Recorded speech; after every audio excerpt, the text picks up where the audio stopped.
darling. Welcome back. Today we're going to be continuing some gun rants, and you know, now that I am a full-fledged professional gun tuber, I'm here to offer you my expertise. Make sure that you have a notepad. Make sure you write all of this down. No, in all seriousness, a lot of this still goes completely over my head, but I have really been enjoying these, listening not only to how passionate Zach gets, but actually picking up little bits here and there. It's a lot of fun. I hope you've been enjoying them just as much as I have. If you are new here, please do consider subscribing and really help me out. I'd very much appreciate it. Thank you. Are you ready? Let's go. All right, what are my hotkeyed weapons? We've got MP9, my AR, which doesn't exist apparently, because maybe it's just because the receiver and everything changed. Everybody stand back! That mime has a gun. What? Oh my god, they actually modeled the bolt inside this? Whoa! Holy crap, that's actually in depth. Yeah, what happened? Damn, you guys did good. People weren't expecting you to break the game and being able to see the bolt in wow, there. I'm impressed. Is that your gun? Oh, nice. Check out my new gun. It's just an upper receiver. Yeah, baby. That's all you need right there, man. That's all you need. It just works. Invisible Beautiful. mag. Yeah, you gotta. Look at my new California compliant AR. Wow. They modeled this really well. Holy shit. Oh, pretty. Oh, yeah? They modeled this really well. Oh, it's not just a hunting rifle with a few add-ons? Yeah, they did a really good job modeling this. Pretty. It's interesting that they modeled it with it fired. What do you mean? With it fired? This piece right below the sight is the cocking piece. Okay. LOL cock. When that is forward. I was holding it together! I didn't say anything. Frick you. The sight is the cocking piece. Okay. LOL cock. When that is forward, that means that it has fired. That's basically the striker. When it's forward, that means the gun has fired. Uh-huh. So it's interesting that it's modeled like that. And maybe they didn't want to mess with now it? that we're outside. Okay, so the thing right below the front sight. Oh, see, now it's cocked. The thing right below the rear sight is the cocking piece. One of the things I really like about the Lee-Enfield is that it's got this sight system, which is just like the battle sight.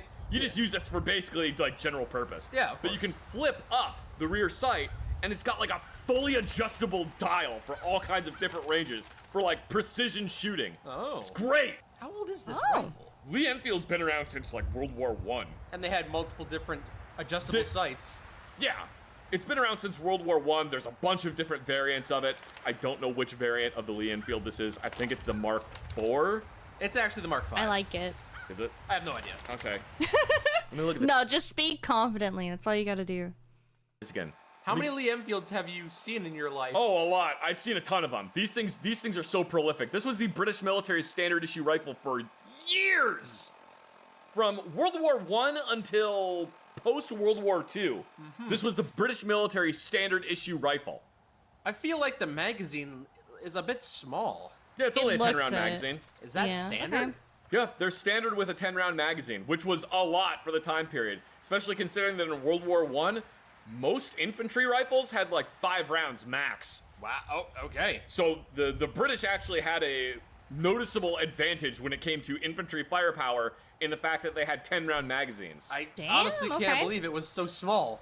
This gun wasn't designed for the type of modern combat that we think of now, where you're running around, clearing buildings, kicking open doors, like shooting around corners and making sure, doing stuff like that. It was designed for almost Napoleonic warfare, where you have like 200 guys all standing in a line, And all of them fire. defilade, aiming over a berm, and they all the commander says ready, aim, fire. Yeah. Everyone fires. Ready, aim, fire. Everyone fire. You have that kind of stuff happening, and I see. then when the enemy gets close enough, you go fire at will, and everyone goes nuts. Why did my brain just picture, like, turn-based combat style video games when he was talking about how your commander says ready, aim, fire? Because everyone just, like, posts up, gets ready, and my brain just goes, oh yeah, it's your turn for combat. Everyone's gonna wait. Don't worry about the enemy. They're just gonna stand there and wait, even though that's not at all accurate. It's just the mental picture I got. To that end, I think the original Lee-Enfields actually had a magazine cutoff, where basically you could make it so that the gun will, even though the magazine is full, the rifle will not feed from the magazine. So you have to single-hand put a round into the chamber, close the bolt. Because that way, you can control everyone's fire rate, you can have a whole squad of soldiers and tell them you're firing one at a time, and then, oh shit, the Germans are 5 feet away, disengage the magazine cutoff, everyone shoot.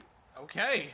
Oh, that's cool. There's a lot What? of history behind this weapon. Oh yeah, there's a ton of history. This is what allowed the British to do the whole, like, the British had this whole thing that was called the Mad Minute, where they could fire just a ton of rounds in 1 minute. Which, by a ton of rounds in 1 minute, I mean, like, I don't know, 30. It's probably less than we would be able to do today. Oh yeah, it's way less than we would be able to do with automatic weapons, yeah. Do you know what the last Western organized military to use the Lee-Enfield was? Do tell. The Canadian Rangers. Oh. In 2017. Yeah, but how much combat are they going to be seeing as Canadian Rangers? Not that much, but the Canadian Rangers are an actual military unit. They were issued this because most of the Canadian Rangers are First Nations people, and they live, like, way up in the Arctic Circle of Canada. And they needed a bolt-action rifle that was capable of incredible operation at sub-freezing temperatures for extended periods of time. Oh, is this good at that kind of temperature? Oh yeah, it's great at it. If it's maintained well, this thing is amazing at doing that. All right. Nice. And they only recently replaced it. I want to say it was in 20. I don't 19? remember exactly. My brain is a flawed computer. Well, my brain is a flawed meat computer. So is Darlene's brain. Darlene's brain is a flawed regular computer. Mine is a flawed meat computer. They only replaced it recently with the Tika T3X Arctic. It's another bolt-action rifle that has a very easy integration of a scope. It's kind of hard to integrate a scope on the Lee-Enfield. It requires some finagling. Yeah, it doesn't seem like it's got the handguards set up for it. If you put a scope on it, there's a couple problems you run into. One problem is the scope is going to be on the top of the receiver, which now, yes, the gun has a detachable magazine, but it's really designed to be fed with stripper clips. So when you run out of ammo, you open the bolt, jam a stripper clip in there, push 5 rounds down into the magazine, push another 5 rounds, you're all set. Ah, top-loading your gun. Yeah. The problem with attaching an optic to the top of it is your cheek is raised kind of high off the stock, and 2... Yeah, that's called height over bore. It is. You remember things. I remembered. I am absorbing information. The other problem is that now you can't really load it quickly. Or you can attach it off the side, but then you end up with, like, having to do weird zeroing stuff. So. Yeah. Ooh, stripper clips! Ooh, Yo! Okay. What? Well, only downside is that it doesn't appear to calculate how many rounds you've actually fired. Ooh. Oh, look how fast that was! You jammed 2 stripper clips in there. Ooh. Oh, man, I'm so good at this. Oh, you sure you're not a robot? Oh, that's right, you are. Excellent sighting. So precise. Dude, that's Oh, cool. man, this gun. Oh, I'm real happy about this, actually. All right. I'm tickled about this. What caliber is it? 308. Oh, okay, it is 308. All right, let's see what we can do to the Lee-Enfield, huh? Oh no. Sure. Standard, calibrated, hardened, Joe? Laranjo. What is Laranjo? That, Oh, I don't like what? this at all. Little Laranjo is on your firearm. I do not like Laranjo at all. Ah, he's a fun little companion. Woo, woo. He's just I a was little really embarrassed the guy. other day because Oh, no.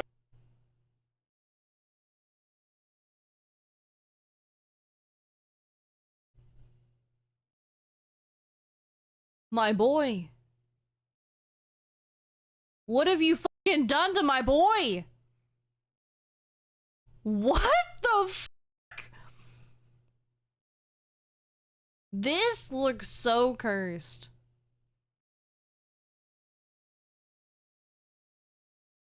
I don't even know what to describe this as. Nah, it's just cold outside. Okay. Alright, listen. No, that's atrocious. I don't know, dude. It seems like it would be some kind of fucked up, like,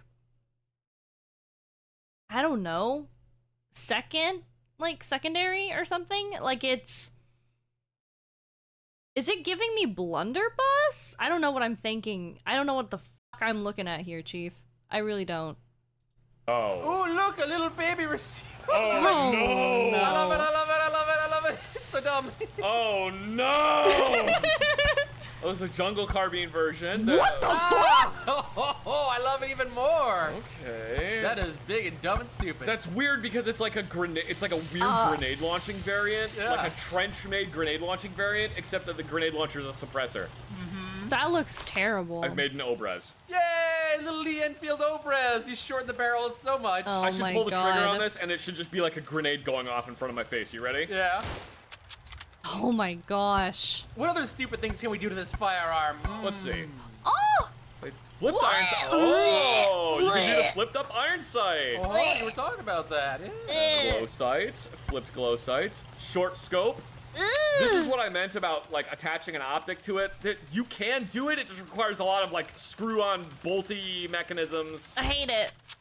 I hate That's it. got a solid thunk to it though. I literally can't get the fuck over how stupid it looks. I can't. I don't know.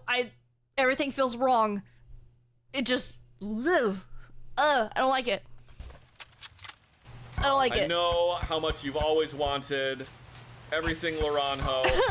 I didn't know I wanted that until just now. Oh my The God. Laranjo. Yes, there's a Laranjo on the stock, and on the barrel, and on the receiver, and on the scope, and on the magazine. It's great. There's a Laranjo everywhere, and I hate it. I hate it, I hate it, I hate it. Okay. I'm getting rid of it. Oh, you can put the Canadian skin on it. Oh, for Canada. Oh, Canada. I have a Lee-Enfield. You got wraps, a little bit of tape, bit more tape, some more tape, enough tape. That's a lot of tape. What the? With glow sights on it? Now Yeah. we can't cosplay as What? World War I soldiers if you're What? using glow sights. You can, because they would legitimately paint radium on their sights. Oh. What? Neat. World War I war fact. Yeah! Oh, Huh. shit, they got an MP5. An actual useful weapon. This is a useful weapon, how dare you? Just because you don't like it doesn't mean it's not useful. Hey, I like bolt actions, but you know what I don't do? Take him into combat. Bolt actions are perfectly... No, it's actually not true. Bolt actions are completely obsolete. Oh, shit. cool, look out! Ghouls! Why did you swap over to a fully automatic rifle and not using your Lee-Enfield? Because Lee-Enfield's awful. It's not awful, it's just obsolete. It's just not right for this exact moment, okay? It's not that it's not good. Unfortunately, there's just something better for the moment. Okay. Good. What the fuck? Yeah, what's up? I'm going to What you ignore the fact doing? that you're using one of my dream guns as a club.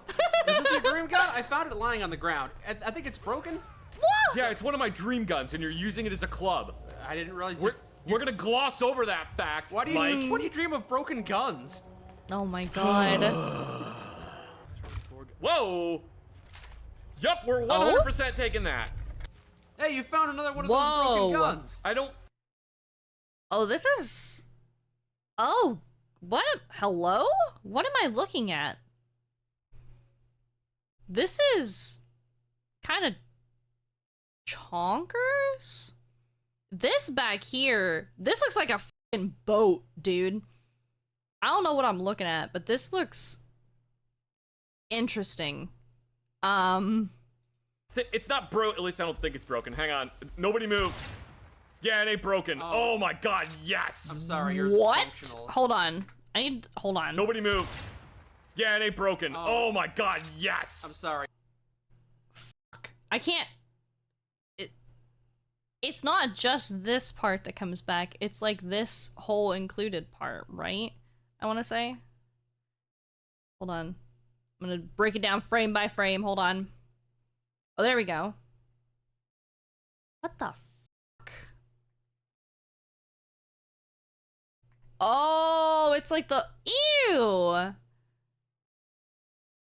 Okay. Yes. I'm sorry, yours is functional. That you can't use it as a melee implement. I guess you. Why would I want to use it as a melee implement, Mike? It's one of my dream guns. Exactly. Why would I want to use it as a melee implement? Because Exactly what? Because hitting people in the face is fun. Damn. Did you see how I just absolutely wasted that dude? You're also using up ammo, which you don't do Oh. if you use your weapon like Oh, I it's a do. bottom load. I don't even know what to say. This is legitimately one of my dream guns. I want one of these so bad. What is it? It's the Sjogren Inertial. Gesundheit. It technically is the second semi-automatic shotgun ever invented, but the first semi-automatic shotgun ever invented beat it by like a week, I think. Okay. And the first semi-automatic shotgun was, I believe, the Browning Auto 5? Is that why you want this gun? Because it's the silver medal? No, I want this gun because it's the first inertial recoil shotgun. Are we just gonna ignore that f***ing jab? Are we just gonna move past that? God damn. I thought you said it was the second. It's the second semi-automatic shotgun, but the first inertial recoil shotgun. Oh, I guess I don't know what inertial recoil is. Inertial recoil is a different type of recoil system where basically the force of the shell casing pushing against the firing pin and bolt is what causes the gun to cycle. So it's a unique loading mechanism. It's very unique. Unlike the Browning Auto 5, which is long... I think Browning Auto 5 is long recoil. Recoil-operated guns are effectively how the M250 caliber machine gun works. That's a recoil-operated gun. Okay. Okay.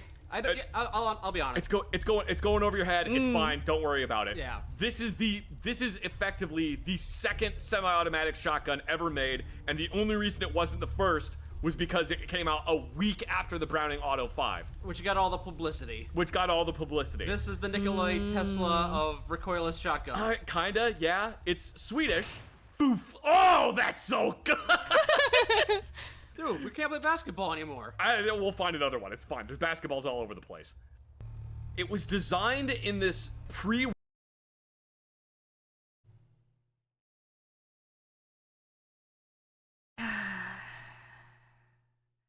I don't know how I feel, because it just looks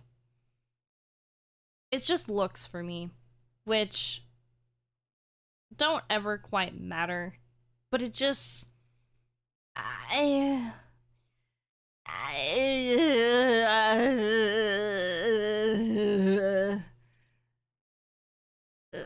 don't like it. In this pre-World War I time when semi-automatic weapons were just weird.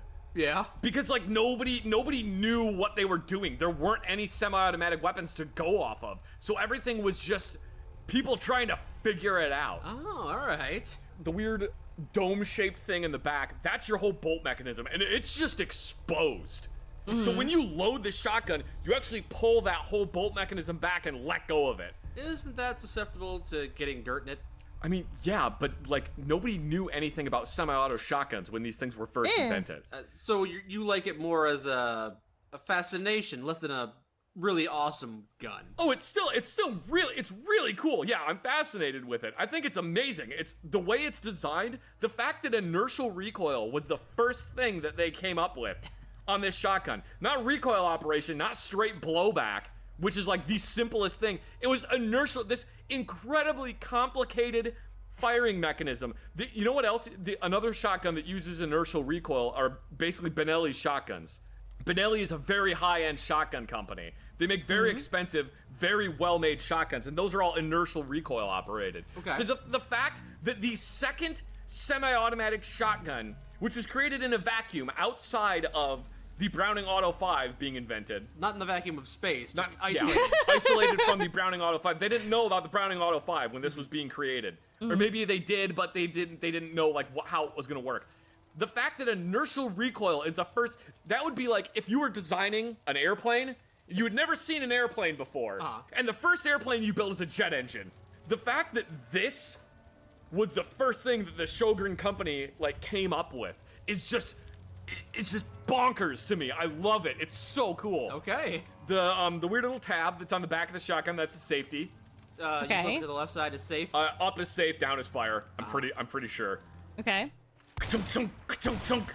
That is very chunky, yes. Ugh. It's a lot of It looks like it should be mounted on a fucking like plane or like a ship or a fucking starship. I don't like it. safe. Up is safe, down is fire. I'm pretty sure.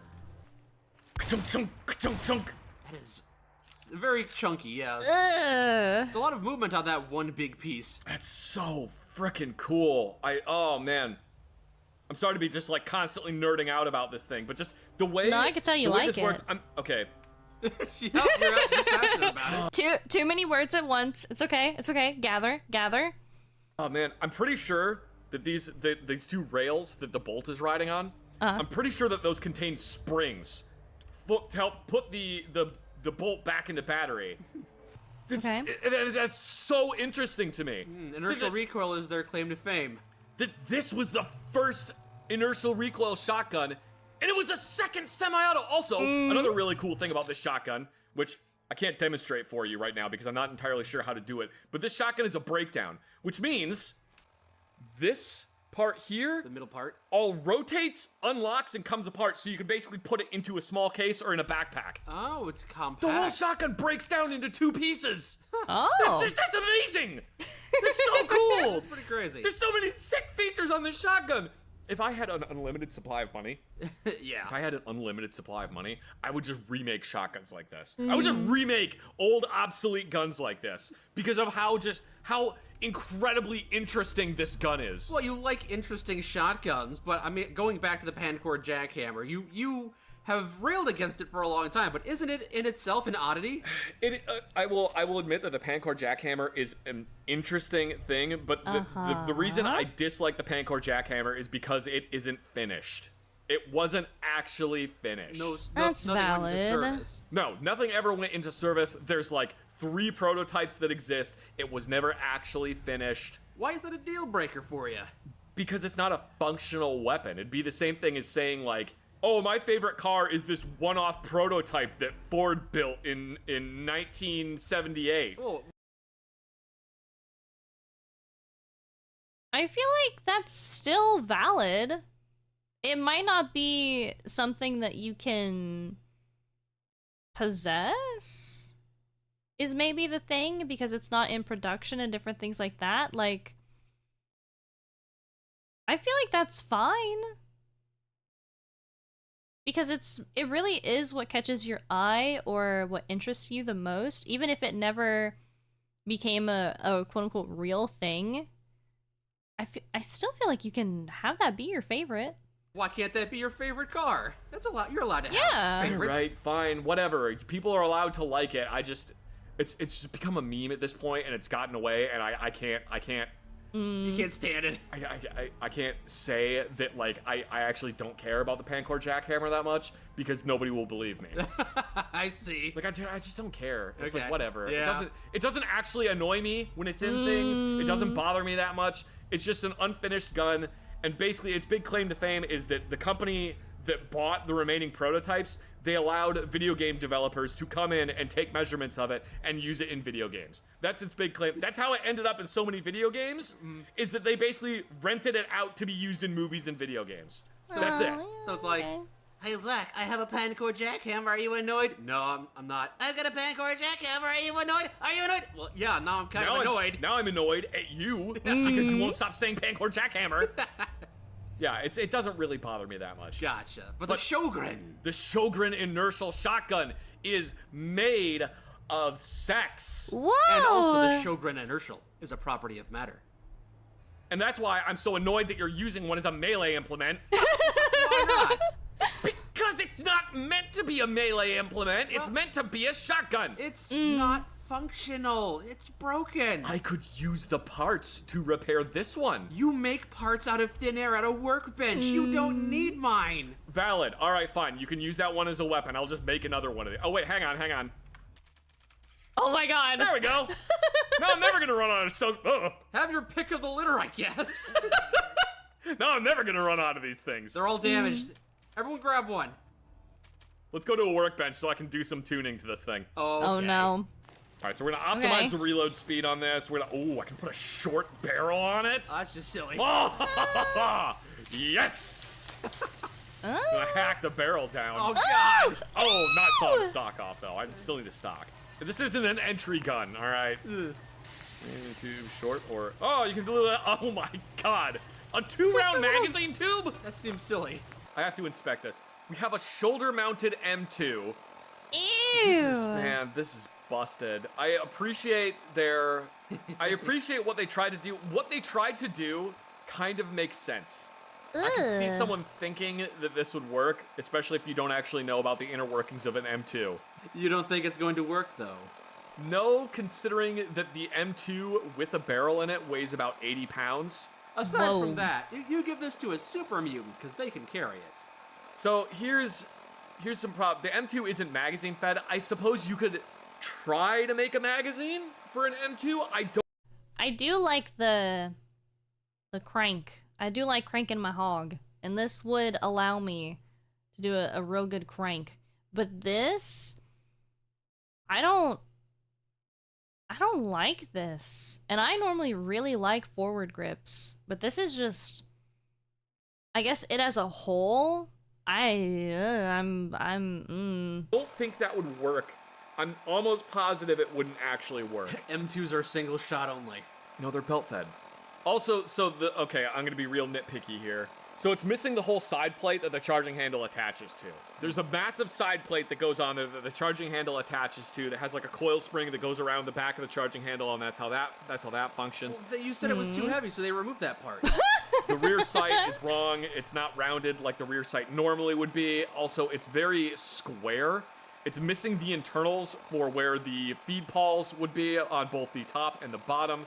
The shell stop is missing from the inside on there. Again, it's missing to save weight. No. That is green. I don't know why. It's also missing the thing from the end of the barrel where it gets larger down there.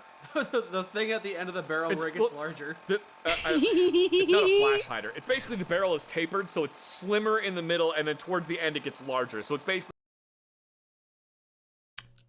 What you're saying is it's supposed to have a big tip? Is that what you're telling me right now? You're trying to tell me that this thing, No, it's got a thin shaft. Because he said that it tapers. It's got a thin shaft and a big tip. Sorry. If you bump the muzzle into things, it doesn't damage it. Oh. That's pretty much the only reason for having the end of the barrel be larger.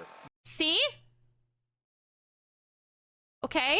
There's a point at having a big tip, okay? See?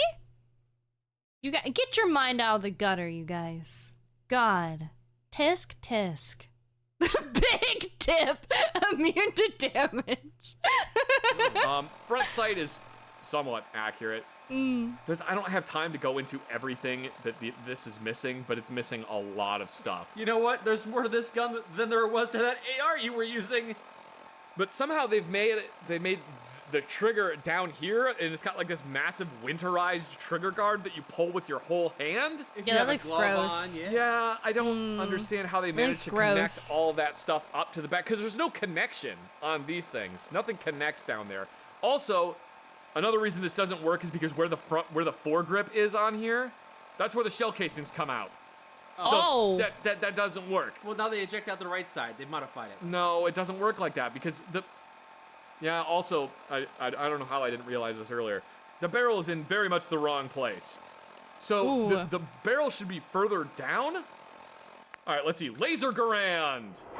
What the fuck? Okay, what the... Yeah, it's gun that fires laser.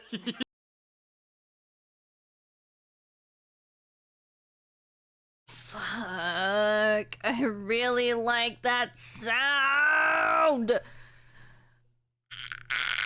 Okay, what the... Yeah, it's gun that fires laser.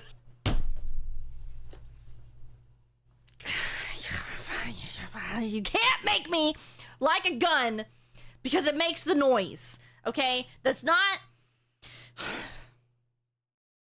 how this works, okay?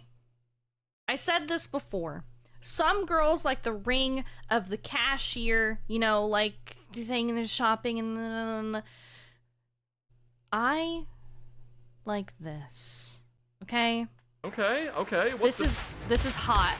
Yeah, it's gun that fires laser. M1 Garand ping! It's a laser weapon that does the M1 Garand ping. 360 I don't like it. I don't like it. You can't make me like it. Yeah! Did you see that shit? I did, yes. I don't like it. It looks I like how weird. it put a hole through the can. You know, I was about to say, I like how it put a hole through the can and didn't send the can flying, and then I remembered that's exactly what a laser would do. Yeah! It would just put a hole through the can and then not send the can flying. Right. Because it's a laser. Right. Let's, oh. You sure we're not gonna need that? Yeah, no, I am gonna need it. I didn't mean to drop it. Didn't have a sling on it. Focus, What the fuck? 1064. Why is this some dumb fucking shit that I would have to do? Even with it, like, crossed out and shit, if I had a gun that needed any sort of, like... Because this is a laser and stuff, right? But I just mean, like, in general. I would tape a fucking sticky note to it. I would. Because I wouldn't remember the needed information. Nanometers, SHD, 8:18 p.m. Beam divergence 250 PHG. That's got to be a reference to something, right? Probably. That looks This is so kind of broken. interesting. I think. It's got a fucking band-aid on it! This thing's disgusting. Oh my god, I think it's funny that the capacitors are literally stuck on there with a band-aid. 10 shots of funky fusion, distorted. How? Why? It's just worse.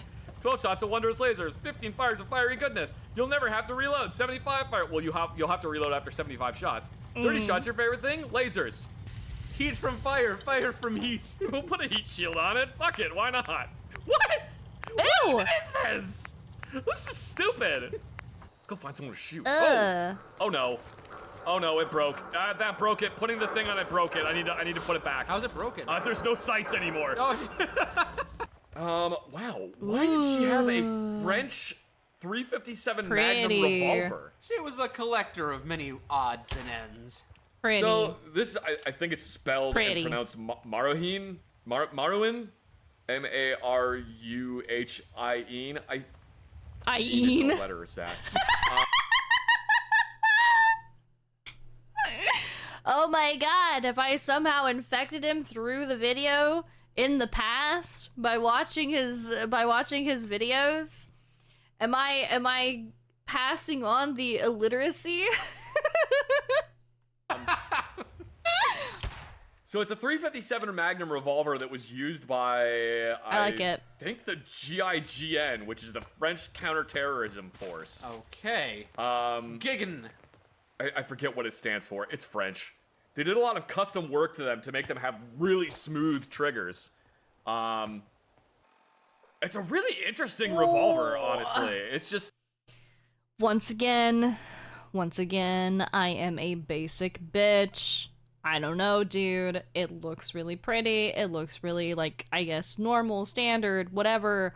It's pretty. I like it. It's a nice looking revolver. Yeah, they're really cool. I really like how chunky the sights are on these. Oh yeah. Yeah, they got some really nice chunky adjustable sights. But from what I remember, they're just a very well-made, really good, really accurate revolver. He's calling this chunky? This is kind of what I prefer. So like when he aims down sights, if I can get it back to that. This I like the least amount possible. But that's me. Maybe because it's quite wide here? I don't know why he's calling it chunky. I don't know what we're classifying the chunk from. I don't know if it's just the width or not. Revolver. And I find it kind of interesting that the GIGN was using revolvers as like a combat weapon. I don't remember when this was adopted. I'm sorry. I feel like it was adopted in the 80s. Not an expert on the French revolvers, eh? Not really. I'm not Not even your recalling. area of specialties. Yeah. Specialties? I think it was adopted in the 80s, but they used them for a long time. Specialties? Am I tripping balls? Is specialties a word? Because that sounds like some shit I would say. Is specialties a fucking... Dude, I've infected them! I've infected them through their video in the past. Specialties. Specialties? It is a word? Specialties. Specialities. Specialities, not specialties, right? Am I tripping balls? Specialities, not specialties. Specialty. He didn't say specialities.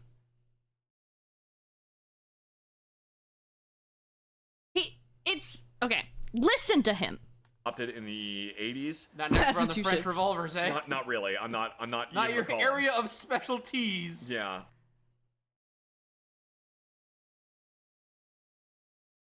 Am I tripping balls?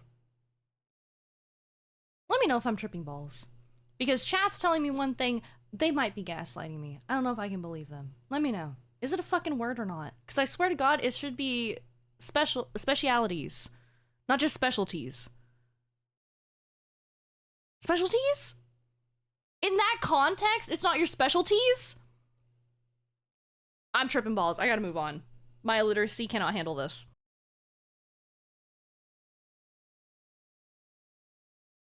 I think it was adopted in the 80s, but they used them for a long time. And honestly, I can understand why, because 357 Magnum hits like a frickin' truck, especially when compared to like semi-automatic pistol calibers. You've got a lot of kinetic energy behind a 357 Magnum. Okay. When I look at this revolver, it reminds me a lot of Dan Wesson revolvers, specifically in how the cylinder opens from the frame. You mean Smith & Wesson? No, Dan Wesson, different company. Oh. Oh, there it is. Hey! Manurine. You speak more French than I do. How would you pronounce that? Manurine. Yeah. But Dan Wesson makes Little more phlegm. I feel like you gotta. Hey, yo, Arcady, what are you gonna give that out of 10? Hold on, let me run it by you again. Hold on. How would you pronounce that? Manurine. That about right? Is that good? I feel like a guillotine out of 10. Oh no. Oh no. But Dan Wesson makes really nice revolvers, like really good revolvers. They're very expensive. A while ago, Dan Wesson actually got bought by CZ, which is another gun company. Okay. And when CZ bought Dan Wesson, they basically went, you guys keep doing exactly what you're doing. We're not changing any of your company. Here's more money. Keep making revolvers the exact same way you've been making them. Oh, Nice. I wish video game companies were like that. The quality of the revolvers stayed exactly the same, if not improved, and they Beautiful. made more of them. Nice. Beautiful. So it's a really neat thing, and actually recently, CZ bought Colt. So I'm kind of hoping that the same thing is going to happen to Colt, and it kind of has, because for some of the Colt revolvers, there was like the Colt Python and the Colt Anaconda, which were two of Colt's like best-selling revolvers. Why are we naming revolvers after snakes? Their quality was kind of not great. When they got bought by CZ, the quality of the Colt Pythons and Anacondas when they released them was a lot better. So I feel like CZ may have done the exact same thing with Colt, where they basically rescued Colt from bankruptcy and went, yeah, just keep making these things. We're just going to give you money to make these things, but better. Do you ever worry that these companies that keep on buying up all the other companies are becoming a bit too monopolized? Yes, I would worry about it normally. But in the case of CZ, I don't really worry about it because They seem to be CZ doing is good. not exactly like the biggest name in firearms. It's kind of a joke that I like to refer to CZ as the best kept secret of the firearms world because all of their guns are really good, but people just don't really get them as much as they get other guns. Huh. Like the CZ75 is an amazing semi-automatic handgun. But people don't really buy it because it's like a steel or aluminum frame, and they don't really think about it. They're just like, oh, I'll just get a Glock instead. All right, and so this, we've got a oiled receiver. Okay. Damage and reload speed. Improved receiver. Okay, so I have the best one. 8-inch barrel, 3-inch barrel, tiny. 4, 5, 8, 10. Well, because I think one of the... there we go. So one of the versions of this legitimately came with a bipod, so you could use it as a close-range marksman gun. No! This legitimately was something that they would do with it. No! They would put a scope on it and a bipod so that you could use it as a very close-range, very hard-hitting marksman gun. Sniper revolver. I know, isn't that crazy? That's weird. See, 357, a lot of stopping power. Yeah, it's got a lot of kinetic energy. That's why I carry a 357 Magnum revolver, because it makes me strong. It makes me feel like I don't have a tiny penis. I carry a 357, because they don't make a 358. They do actually. It's 358 SOCOM is it's a rifle caliber. Shit. Zach over here with the fucking actually. Actually? Up, you're messing with my colloquialisms. Look, it's a laser RCW. Remember this thing? Whoa! What Laser the? RCW seems silly. Oh my god, if you're not gonna use that, I am gonna use that. Heavy ooh. RCW barrel, long barrel, modern barrel. You can make it look like a pulse rifle from Aliens? Oh, could you? Recoil suppression barrel? Oh my god, there's so many cool barrels for this thing! I don't like these. I think I just don't like more sci-fi-ish guns. So like the lasers, and then like this fucking log that it turns into, this just slab. I hate this look for stuff. I don't like it. I don't. Yes, please. Yes, please. I want Aliens pulse rifle gun. Okay. Nah. Okay, I kind of like that stock, because that's the stock that would be on an Uzi, but we're going to put that on there just for giggles. Okay. That's a silly scope, so we won't use that. Medium rail No, sight. this one's not me. Recon scope. No. We need more color spray, huh? Eh. Ooh, different paint jobs. Ooh, camo. That's kind of fun. Ooh, blue. Oh, red. The red mountain is nice. Ooh, I like restoration. Jeez. Yeah, Nah, this I'm thing's good. kind of bonkers. This is not my lane. This one's just nah. Look at how flat that shoots. Yeah. Yeah, it's ridiculous. I love it. The venerable Thompson submachine gun. Oh. You know how I know this is a military M1 Thompson? Oh, I don't like this Ow. neither. Because the charging handle isn't on the top of it. Charging handle's on the side, and it doesn't have the fin barrel. Oh. Or the cuts compensator on the front of it. I see. Those are things that were on the civilian version of the Thompson, not on the military version of the Thompson. Uh-huh. So they tried to make it cheaper for the military version. Is it less effective because it's cheaper? No, They I would- use cheaper parts, maybe? I wouldn't say that. The Thompson, though, was a very expensive submachine gun. It was a lot more expensive than, like, the grease gun or many of the other submachine guns from World War I. Thompson was way more expensive, primarily because it was made out of a lot of machined metal as opposed to stamped sheet steel. Is that why it's called a machine gun? Because it's made out of machined metal? No, it's called a machine gun because it runs like a machine does. Oh. It's called a submachine gun because it's a sub-caliber from a rifle caliber. Usually machine guns are in rifle caliber, submachine guns are in a sub-caliber, so like a pistol caliber. Okay. But Okay. recently the line of Oh god, I didn't mean to send you down this route. recently the line has been blurred between what is a submachine gun and what isn't, because technically when the M4, well, the first version of the M4, so like the CAR-15 or the XM177, when those entered service, the US Army considered those submachine guns. Even though they were still in a rifle caliber, it was just a very small rifle caliber. And then you also end up with things like the AKS-74U, which is also considered a submachine gun, even though it isn't. It's a rifle. It's just a very small rifle. Okay. The Thompson is weird. Okay. Noted. I'm writing that down. Because there's actually two different ways you can put magazines into it. Stick magazines are just inserted directly through the bottom, like you would on any other magazine. Drum magazines go in through the side. It's not a bad submachine gun by any means, and the fact that it's got a relatively low firing rate with a 45 ACP means that it's pretty controllable. Thompson submachine guns during World War II were actually so expensive to make that during the beginning of World War II, when British soldiers would come back from missions with Thompson submachine guns, usually quartermasters would check to make sure they had all the Thompsons before they would check to make sure if everybody was there. You and your encyclopedic What? knowledge of all this firearm stuff That story might be apocryphal, but I mean, you know, whatever. doesn't stop you from repeating it. It's still kind of fun. They were very expensive. That's one of the reasons why things like the Sten gun and the Sterling and the Owen gun, that's why those other submachine guns became so prevalent, because they were cheap, easy to make, and you could knock them out in like 20 minutes. Whereas something like this would take craftsmen, not just a dude in a factory, they would take craftsmen hours to build just one. Because pieces had to be machined and hand-fitted and set up to be exactly the way they needed to be. Very precise. You like this gun so much, why don't you just marry it? I like submachine guns, man. Submachine guns are like my weird point of interest. Militaries have tried using drum magazines for a very, very long time. Just can't make it work, huh? And almost every single my time, God. it does not work properly.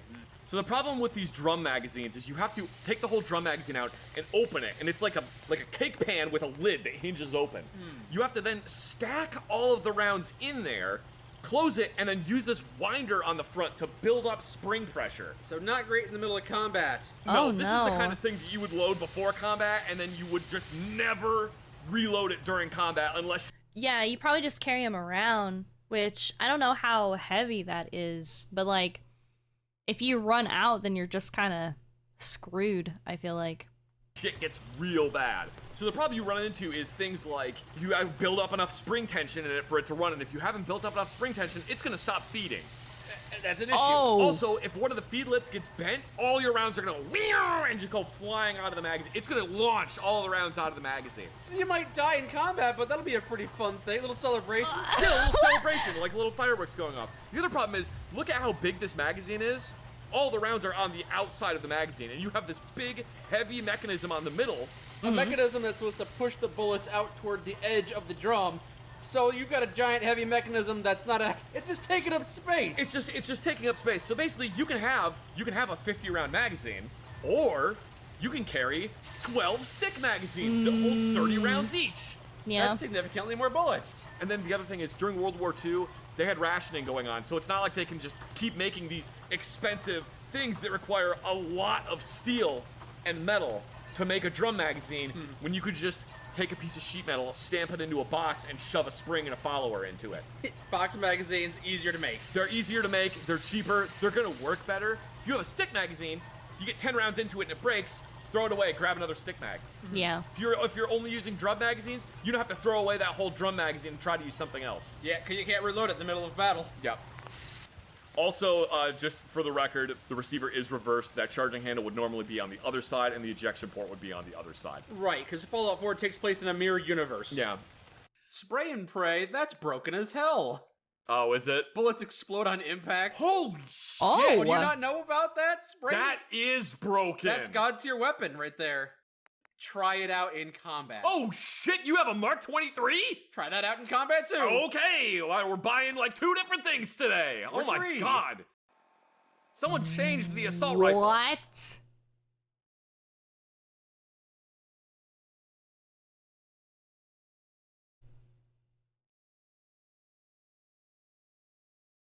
I'm offended? This gun offends me. My eyes. What? Okay. This seems far too short because this already has like links to it, but this feels cramped. Hate this. Hate this?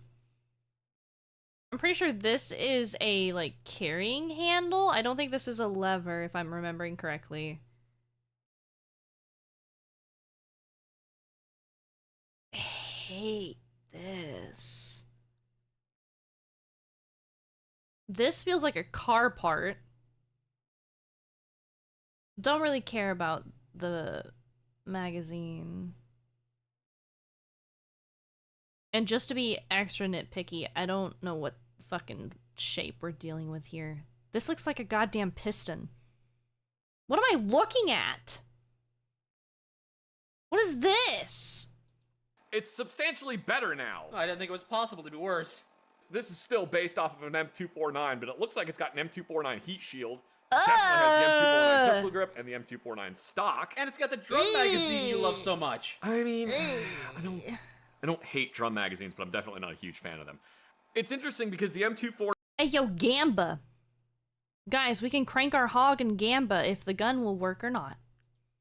can actually feed from a magazine as opposed to a belt, but the magazine feed ability on an M249 is dubious at best.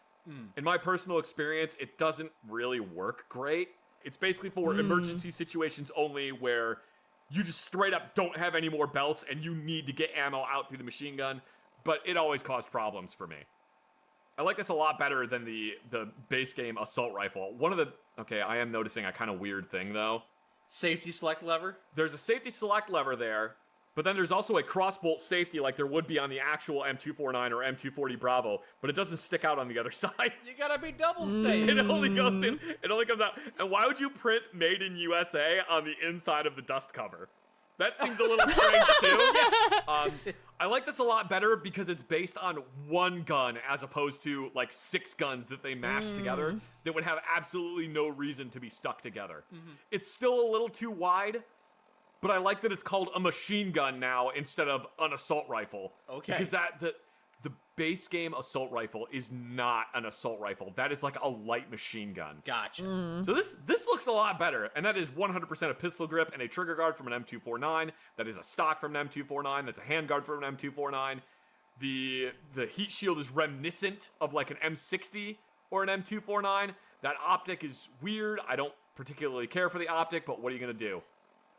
So when you push that safety button in, You're not going to be able to unengage the safety. it probably disengages when you pull the trigger. Let's do what's inevitable and head back to base so we can. Not right now. We gotta get in Vault 81 first. We'll touch the door and we'll walk away. We'll right. come back in a minute. Also, we just found this thing.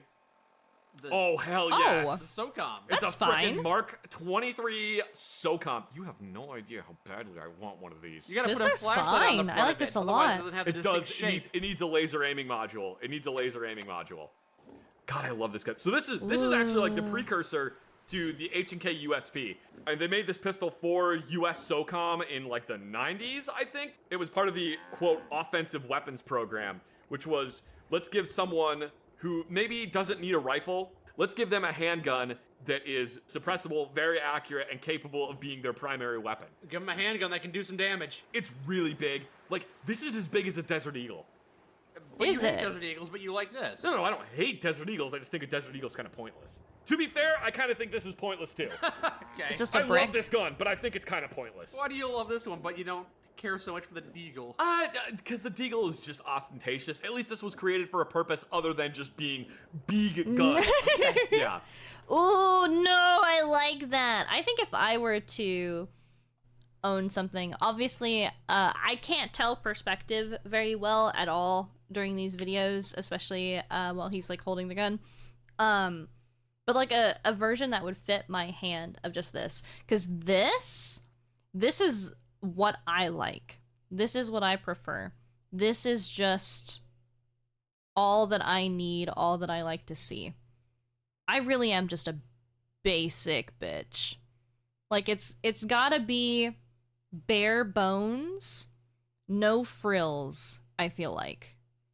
I don't know why, especially because I've never shot one, but this is just, yes, good, approved.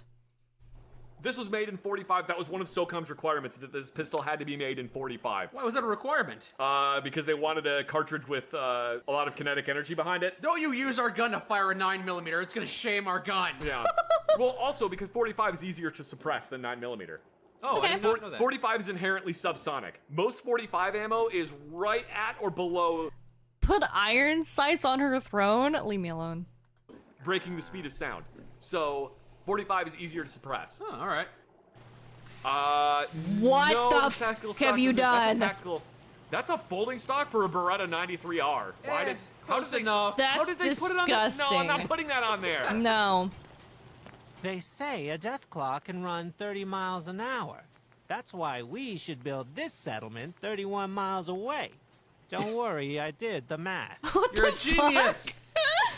That's a Streamlight TLR1, and that wouldn't attach the way it's attached there. That would actually go on there. Ooh. Pretty Oh, cool. hey, Mark 23 suppressor. Hell yeah. Okay. That's made by Knight's Armament.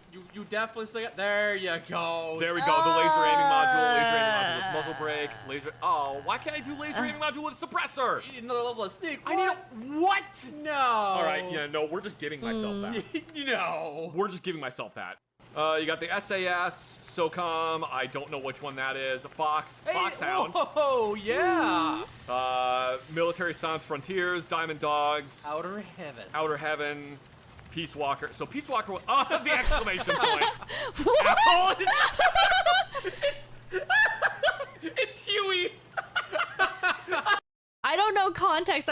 this is, but that is quite amazing to just have, I'm guessing, a character from the game labeled asshole and then a sticker that you can put on your gun. Fuck you, Huey. Oh! The suffering of Kaz. Meat? Meat? I don't know what meat is. Can't really see.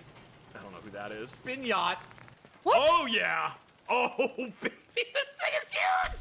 Look at the Nah. size of this gun. I see Nah. it. It's large. It's in charge. Oh, God, even with this... Why did you have to put that on there? compressor, it still sounds chunky. Damn, oh, God, I'm gonna have so much fun with this pistol. Spray. That is definitely a Thompson. Can I change Whoa. the... Thompson, but man, if you've never used this thing before. Ooh, we can put the... Yeah, I've never really used this, so we'll, You should. You shouldn't, because it's gonna break the game balance, but it's there for anyone to use. Yeah, alright. That's... Yep, that's got a bottle on the end of it.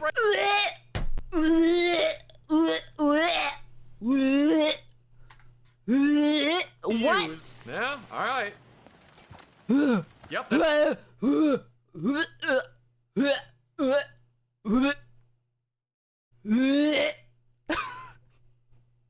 What the f am I looking at? What is this goddamn trumpet at the end of the gun? It's got a bottle on the end of The it. spray and pray has like a Nuka-Cola bottle silencer suppressor. Well, that's just silly. That is very silly. At least it's translucent so you can see through.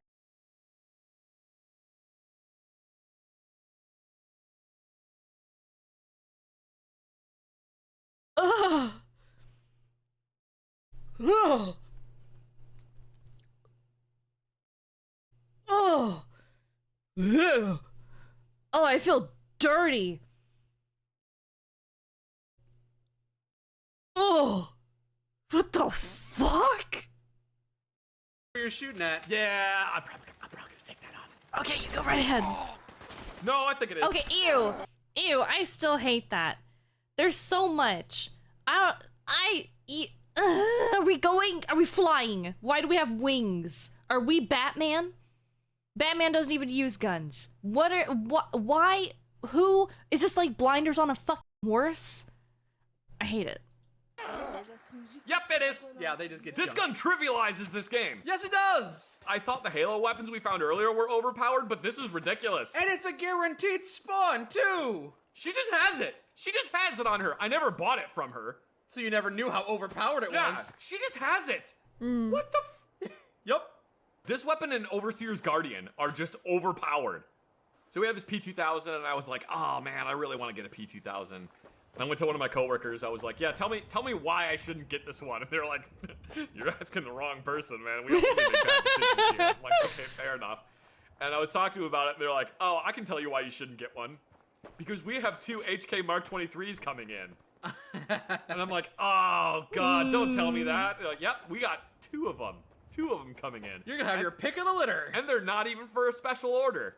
So you It's can like, buy them. Every single time we've had one come in recently, it's been for a special order. Like, it's been for someone that ordered one. But they just had some you could take. He's had some coming in, and I'm just like, oh god, you shouldn't have told me that. How much? Okay. How much is the Mark 23? Oh, so you want to play And they with said me? $5. Alright. It's like $2,000. Cost for a Mark 23. Ooh. They sell for like $3 grand. They are not cheap handguns. And I'm just like, oh god. That's a good deal, I guess. Oh god, I want one really bad, but that's a lot of money.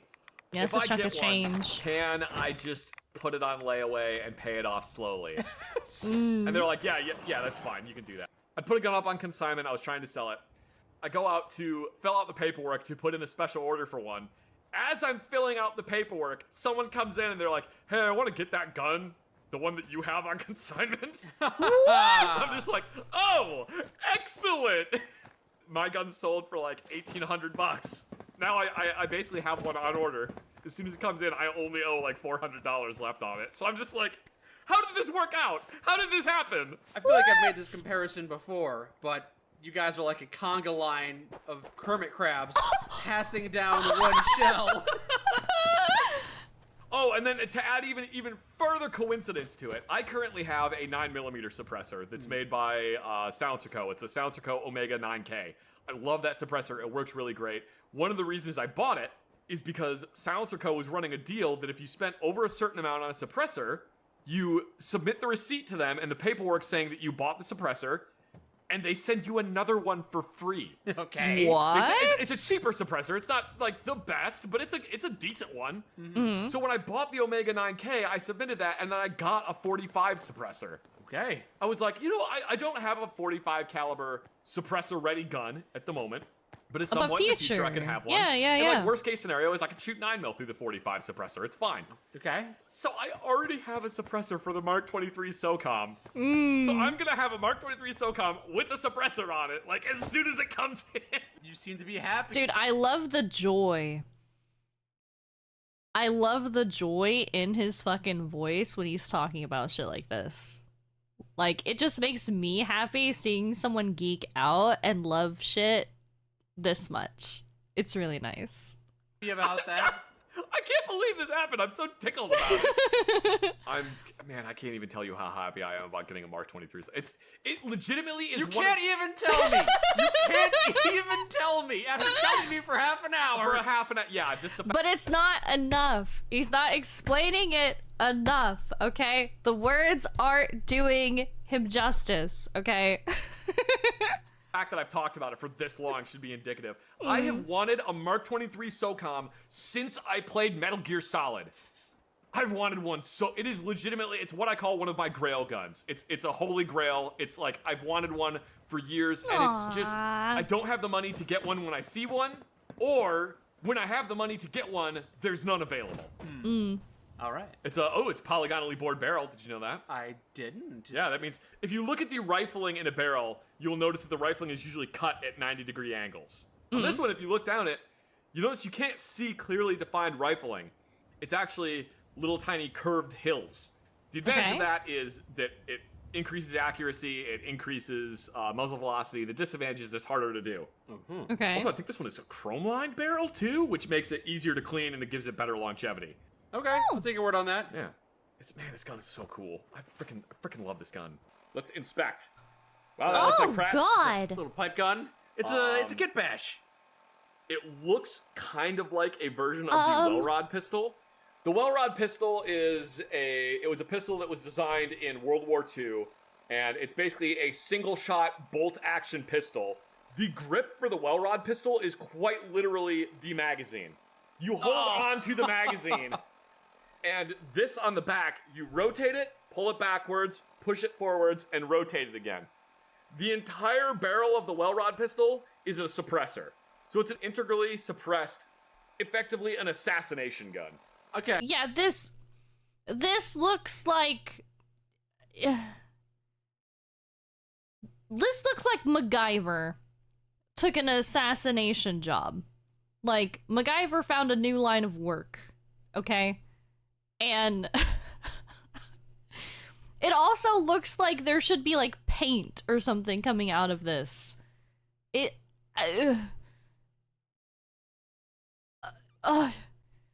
almost impressive. Honestly. It's nearly impressive if it didn't look so rickety and jank. I really just want to also see, like, a carving of, like, I don't know, initial plus initial with, like, the heart scratched around it. Okay. It was intended for very, very close use, getting basically the quietest gun humanly possible. I can't imagine that being used in combat.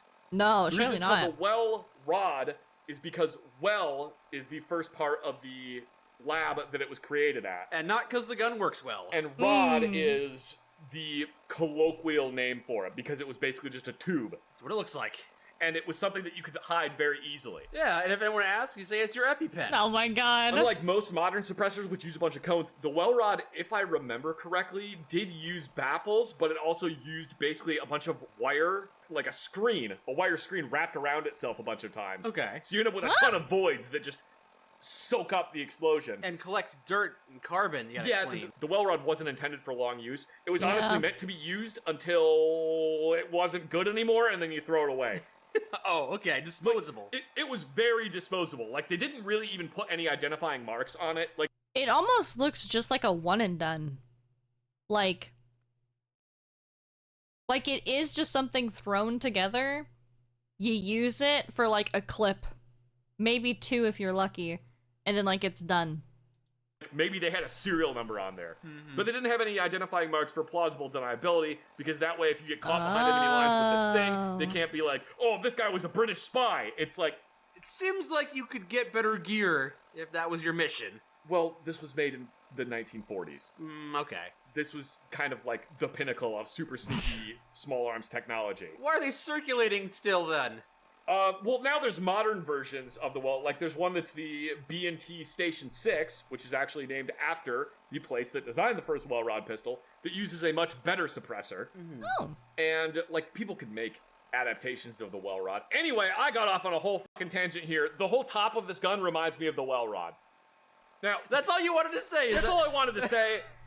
And the front of this looks like the rad rifle from in-game. Okay. I don't know what the front sight is. The rear sight is from the submachine gun. I don't know what that knob is. Oh, no, the knob is from one of the optics. The knob is from one of the optics. Okay. The grip is the comfort grip for the 10mm pistol. The magazine is from the... It's the deliverer, which is taken from a Walther PPK. And then this magazine is taken from the 10mm pistol. It's like the extended mag for the 10mm pistol. Oh. So basically, it looks so clunky. Yeah, everything on this is a hodgepodge of guns or assets that already exist in the base game. Yeah. Yeah. The definition of a kit bash. Yeah. It says it's an auto pistol, so let's see. Yeah, it's full auto. Dang. I wouldn't What? have assumed it to have the mechanisms for that.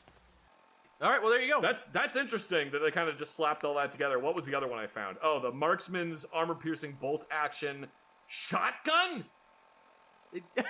Bolt-action shotgun. Okay, so it's the bolt-action rifle.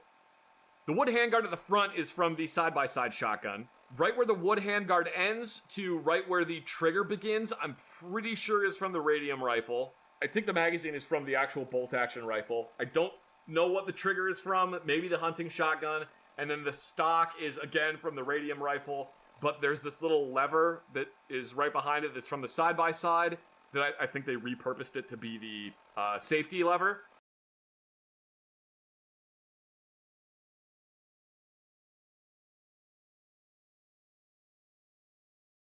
I don't like this. I don't like this a lot. I don't like this at all. I don't like this. I don't like this. I don't know how I feel about this. I don't like this at all. And then yeah, the scope is from the hunting rifle. Yeah, it's a shotgun. So yeah, okay, it's a shotgun with a scope on it. Yeah. I can't really see that being all that useful. If it was a rifled barrel and you were shooting slugs, then you would put a scope on it. I mean, there's a lot of people that put scopes on their hunting rifles, but it's really only when they're shooting, like, slugs only. They're using it as, like, a deer hunting gun. Okay. Yeah. I think the Lurker auto pistol would be cooler if it wasn't full auto. It'd be really cool if it was actually bolt action. That'd be pretty neat. If they basically just turned it into a Welrod pistol, I think that'd be pretty cool. All right. Oh yeah, we're modifying the Lurker auto no. pistols now. Well, I mean, we can. I don't think we You're Adding a drum kidding. magazine to the Lurker auto pistol. No. Put a red dot sight on it. Look at those scopes. They're only one scope ring. Yeah, I'm not worried about zero. Why would I be? Put a large suppressor Why on it. would you need a suppressor? You say it's integrally suppressed. Well, the Welrod pistol is. This isn't. Put a larger suppressor on it so it's twice as long. There we go. We'll put that on there. Come on. Look at that That's goofiness. We'll gross. turn it into semi-automatic only. You can put different barrels on it, including a suppressed one, which is kind of funny. Can I put? Yes, we can put the PEC 15 on the top I don't like rail. these. Don't put any. Ew! I don't like Why are you putting these. covers on the top of the rail? You're not putting your hand up there. Why is this an A2 length stock, but it doesn't have the A2 trapdoor on the back of it? I like how all I can see is the back of my See, okay.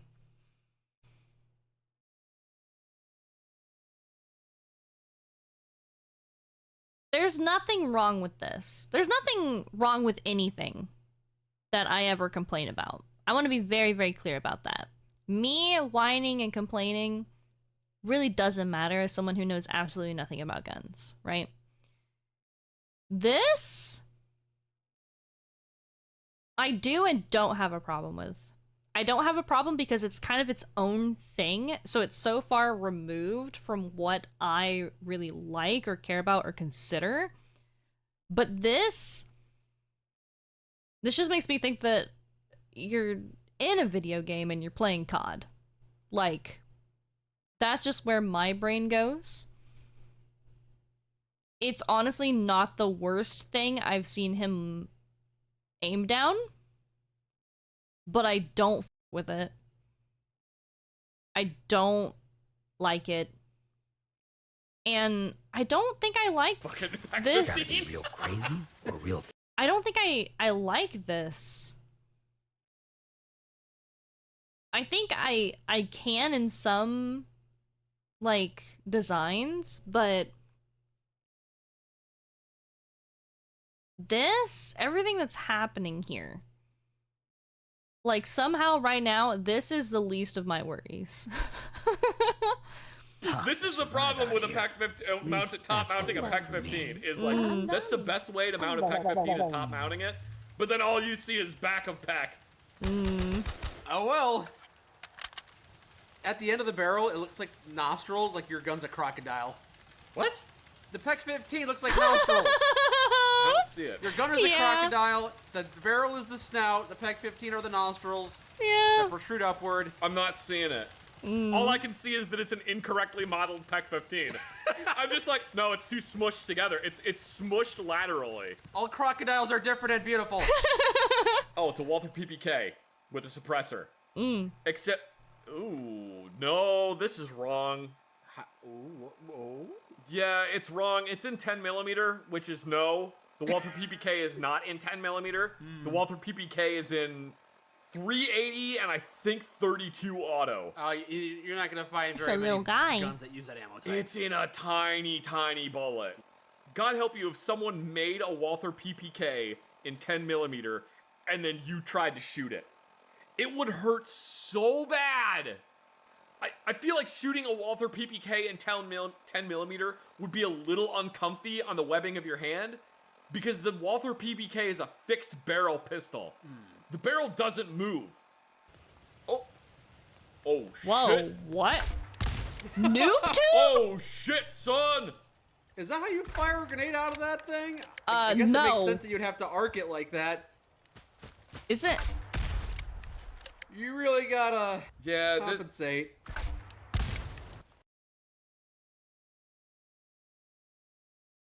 Bear with me. I might be dumb. How put in thing that larg? How larg go in tube and come out small tube? Because that's You not really coming out the gotta bottom. yeah, Compensate. Or am I blind? Is that coming out bottom and am blah blah blah blah? It doesn't come out there, so I'm blind. It is coming out the bottom. Larg is coming out larg. Larg is larging. Because I think I'm just blind. Okay, so it is coming. Okay. it's weird that you don't actually use the sight.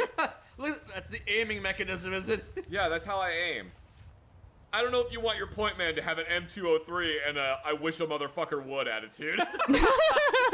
Maybe give him a shotgun instead of a 203, you know? I'm just saying. I'm gonna...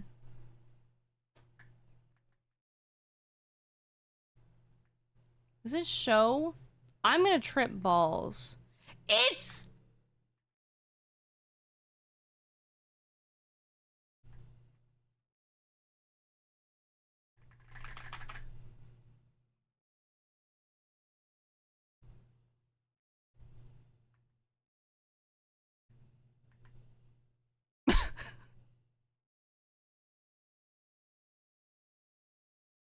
Do you see why I was confused? Why is Larg coming out small? Okay, so it's just the mod issue. Okay, that's clearly not how the gun functions. Larg would come out Larg. Because I saw that! I got really fucking confused! They're letting that come out the top. Right? Like, cause even before the flash, that is leaving the top of the gun. So I'm not tripping balls. It's just wrong. Okay. Alright. You're dead. And I ain't looking Nice so hot. follow-up. Oh my god, that hurts so bad! Look at all the health you don't have. Holy shit, that hurts so bad! Okay. Good job, Point Man. Before the M16 officially entered service, back when it was still just like an AR-15, they issued it to a bunch of super sneaky cool guys, like super sneaky special forces dudes in the military. Yeah. And they were using it in Vietnam and like Laos. They're doing like combat trials with the early AR-15s, back before it was even an M16. Back when it was just an M15. Back when it was Wasn't even legal yet. Couldn't even vote. Back when it was a standard like AR-15, or I think like the Colt 633 or maybe 730. I can't remember. I'm not great at remembering the Colt model numbers. Me Anyway. neither. So they issued M16s to Mac v SOG and like super sneaky guys back during the early days before it was the Vietnam War, because they wanted to see how this super high velocity sub-caliber rifle would do. They took photos of the combat injuries that it was inflicting. Those photos remained classified until like the year 2000. Oh my They were god. like, oh shit, these bullets could blow up when they hit things. Because that is what happens when you propel a 55 grain projectile down a 20-inch barrel. It gets going to like 3,000 some odd feet per second. Like the bullet disintegrates when it hits something. You keep on Ooh. talking about grain. I've never heard that describing bullets before. It's a unit of measurement for bullets. Is having Really? more grain a good thing for a bullet? Not necessarily. It just means that the bullet is heavier. Is it like overpressured ammo if you put more grains in it? No, actually, if you put a heavier bullet in it, it'll go slower. Oh, so okay. Really? There is another measurement for gunpowder, which is grains of gunpowder, but I don't know what is typical for that because I've never loaded my own ammunition. I don't know how many grains of gunpowder are in a standard 5.56 cartridge. Are there different types of grain? Most people use wheat for their ammo.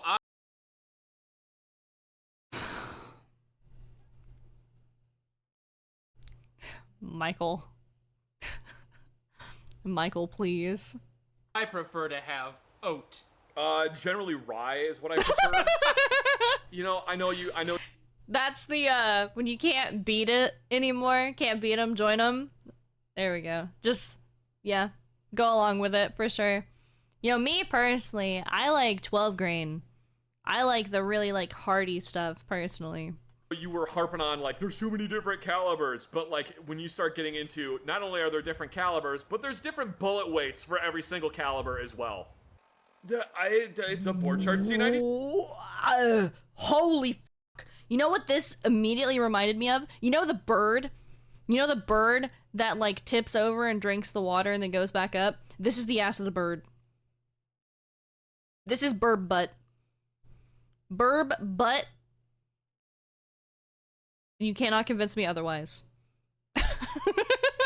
That is exactly what... This looks terrible, by the way.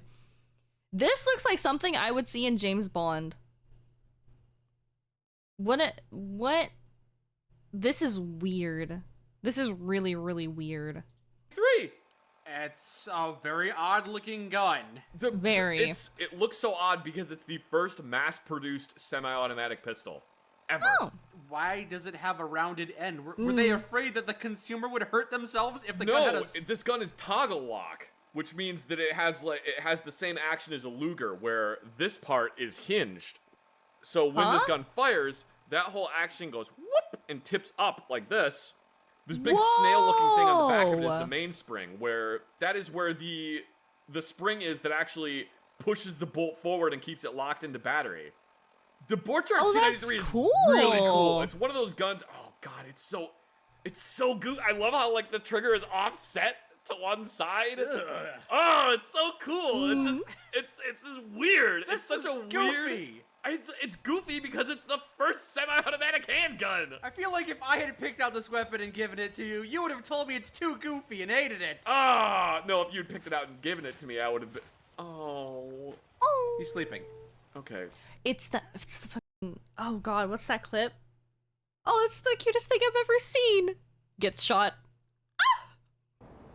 That's the cutest fucking thing I've ever seen in my entire life. Anytime I see a fucking rabbit in a video game, I just remember that fucking clip. It's so fucking good. So you'll notice when I'm shooting it, you can see the bolt Why actually. why are we why are we gangster leaning it? Why just a smidge? Is that required? Is that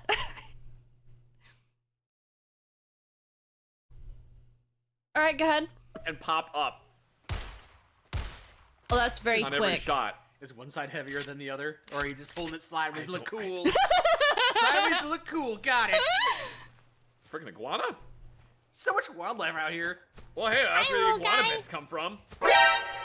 Oh, hey now! He like standing. Oh, what do you mean that's where the iguana bits come from? He says, standing up, putting his hands on his hips. Give me back my bits. The Luger took a lot of its lineage from the C93, specifically in the toggle lock, but technically speaking, if I recall correctly, the toggle lock mechanism from this is basically stolen from a Maxim machine gun. Okay. Oh. How much ammo can it hold? If I recall correctly, I think it's like a 9-round magazine. Because I don't really see a place to put a magazine in. Oh no, it's the mod? Okay, sorry. I'm gonna shut up. My bad. I got a little ahead of myself. I'm sorry. If I recall correctly, I think it's like a 9-round magazine. Because I don't really see a place to put a magazine in. No, it's That's right that there. wood block at the bottom. Wait, yes, the magazine base plate is made of wood. That ring on the side of it is, if I recall correctly, a lanyard ring. You can attach a stock to this gun. And some keys. Okay, so you can see it pop up every time I shoot it. Pew, pew, pew. Yeah, As it's long as you're having crazy. fun, you know? There were some militaries that used this gun for a Ew. very short period of time, but not very long. And it did actually see service in World War I. Put on the drum magazine, the, Sure, why not? We'll put the dumb suppressor. I want the thing to be goofy as all hell. Oh, a reflex sight. Yes, that's part of the goofiness. Why am I putting Stop! a PWS compensator? No. Ugh. Nope. So now we have a Ew. very goofy pistol that apparently Ew. is also automatic. Ah! I love it.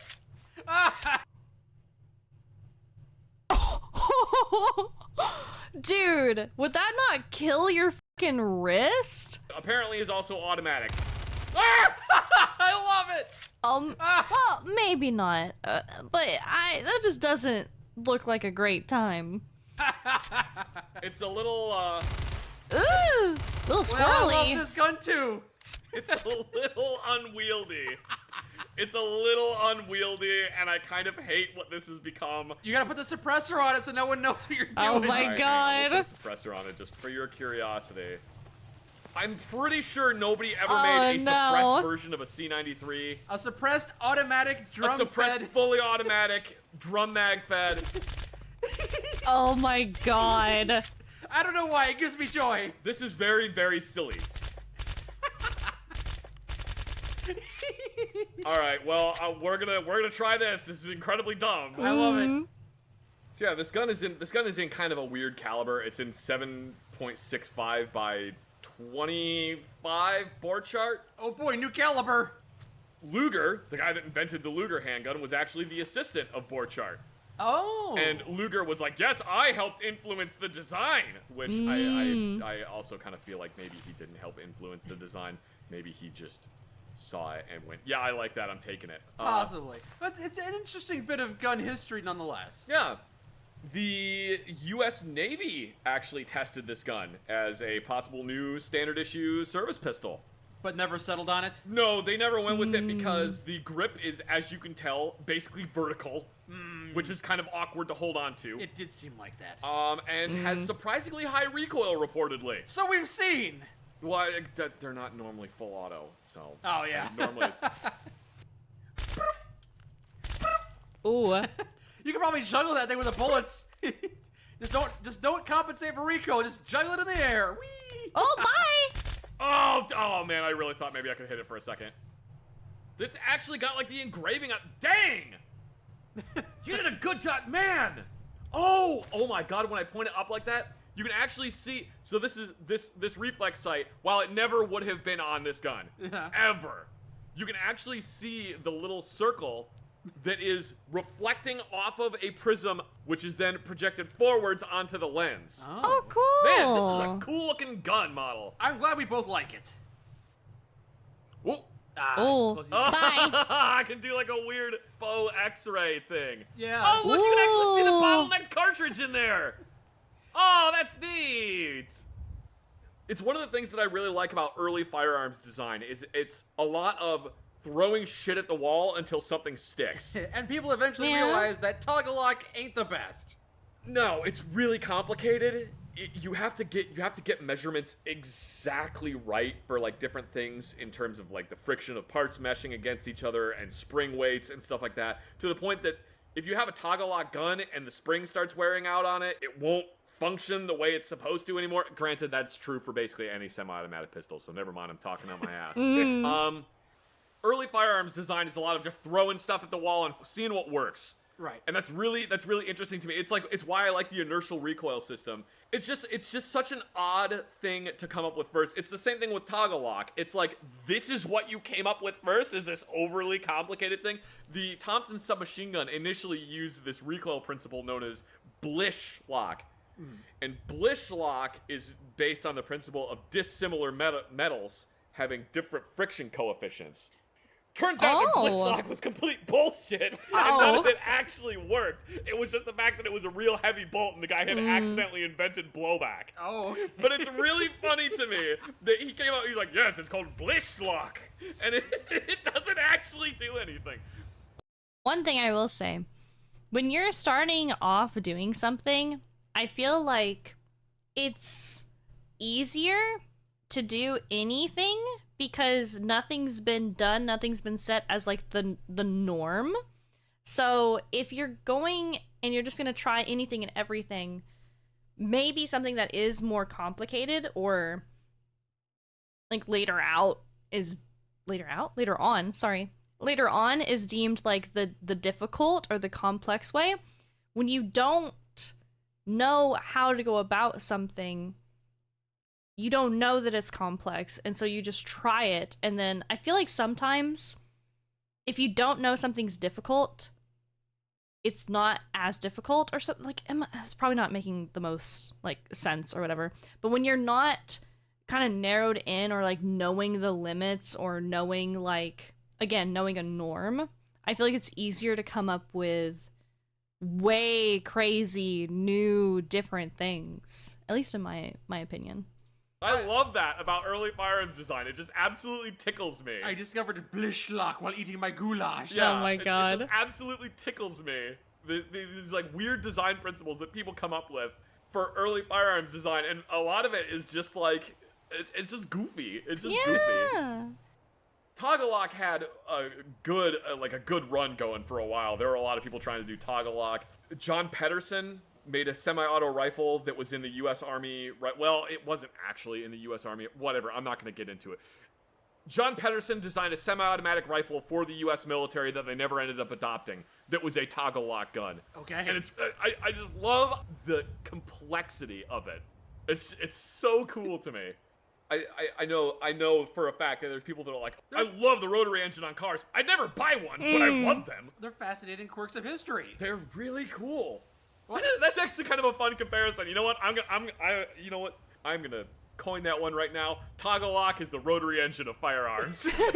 You used to collect a lot of archaic technology. I guess you still do. Yeah, you had rotary phones and you got the vinyl records and stuff like that. I still have a rotary phone. I've since sold my record player because I've moved on to cassettes. Oh. I took the actual design history of the whole media, and I was like, records are old hat. It's all about cassettes now. I've actually started to buy CDs in preparation for 7 years from now. Yes, exactly. They get you a gift. I love obsolete technology. It's super fun. That's why we got Curie here. Yep. I like my women the way I like my guns. French and obsolete. I still really want... All right, what the... I know I'm not a tank nerd. I mean, I like tanks. Don't get me wrong. I like tanks. And I know sometimes I get tank stuff wrong. This thing is but goofy. what the... Oh, wow. Look Why? At this double Why? barrel. What is with this? What's with the 4-track design?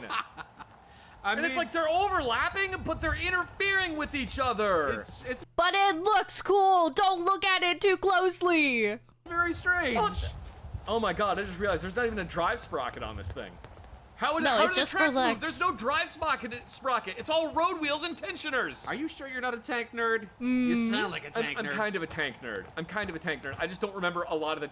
Tanks are not my special interest like guns are. Tanks are a thing that's like a passing interest. It comes and goes.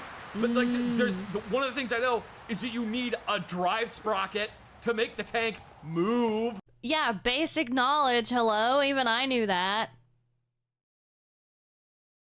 Like, really? We're... God, come on, game. And there ain't one on this. Also, how is this happening? Right here, what I'm looking at, where the muzzle of my gun is pointing. Yeah. Where the muzzle of my gun is pointing. How is this track doing this without a wheel to go around? Good question. Magic. Man, this is a hot mess. Those wheels are rubbing against each other. Who designed this tank? Was it designed for the Elbonian military? There's a reason why it's not in use right now. Oh my god, this thing is a mess. Maybe it's the Pancor Jackhammer of tanks. It's a non-functioning prototype that never made it out into service. Oh my god, this is a hot mess of tank design. Like, how are you even reloading these guns? Very carefully. There's not enough room. There's not enough room in there for 2 breaches. How are you even doing? All right, whatever. Whatever. It's fine. You know what? There's a reason that it's sitting here. Oh, you know what I just thought of? What was that?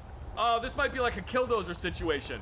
Where some guy built it out of his Yeah. parts. You might have had a Marvin Heemeyer back here, like building this Oh. thing because he was pissed off that they blocked his driveway. Something like that, yeah. Yeah. Fair enough. One of the things that always kind of drove me nuts about the M249 is the manual of arms for an M249 is you open the feed tray cover, pull the charging handle back, which locks the bolt to the rear, push the charging handle forward, because the M249 fires from an open bolt. It helps the machine gun cool faster, and it's usually good for machine guns to fire from an open bolt. Anyway, yeah. Okay. the manual of arms is you pull the charging handle back, push the charging handle forward, your bolt is now locked to the rear. Lift the feed tray cover, put the rounds on the feed tray cover, close the feed tray cover, and now you're ready to go. When you clear an M249, what they want you to do is pull the charging handle back, push it forward, make sure that there's no rounds in the barrel or on the feed tray cover or inside the receiver, close the feed tray cover, and then put the weapon on safe. Makes sense. I always argued that what you should do is... Fire all the bullets. No. I always argued that what you should do is... The clearing procedure is open the feed tray cover, remove the rounds from the feed tray, lift the feed tray up, make sure there's not a round in the barrel, close the feed tray cover, ride the bolt forward, so like pull the trigger and let the bolt go all the way forward, because you have now made sure that there's not a round in the gun. You have made sure there's not a round in the gun. Let the bolt go all the way forward and then leave the weapon on fire, because with a 249, I don't think you can engage this. If I recall correctly, you cannot engage the safety on a 249 if the bolt is all the way forward.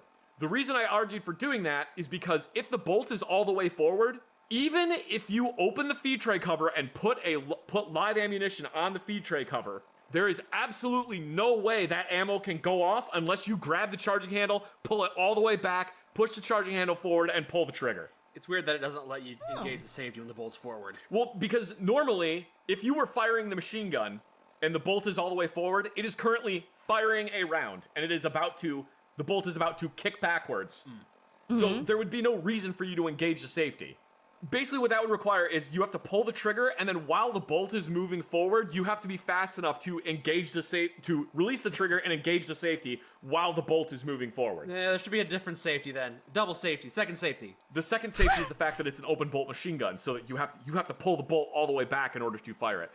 The reason I argued that is because the amount of times that I saw someone take apart an M249 that they had just cleared earlier, and they forgot that they had pulled the charging handle back and the bolt is locked to the rear, so they take the stock off the gun, and then the main spring goes boom and launches out of the back of the gun the moment they try to take it apart. Oh, okay. Because they forgot the bolt was locked to the rear. Because people are stupid. Yeah, well, maybe if these guns are made with a consistent design, they'd have to juggle all this stuff in their head. Not everyone is as gun savvy as you. Yeah, that's true. That's true. I don't know. That was just always my personal belief. I find it interesting that it has a selector lever on it because the M249 does not have a selector lever. It's full auto all the time. It is either on safe or it's on full auto. That's it. Fair enough. I'm trying to think about what machine guns have like selector levers. Semi-auto machine gun, I don't know. There's not that many of them. I know the Fallschirmjäger 42 has a...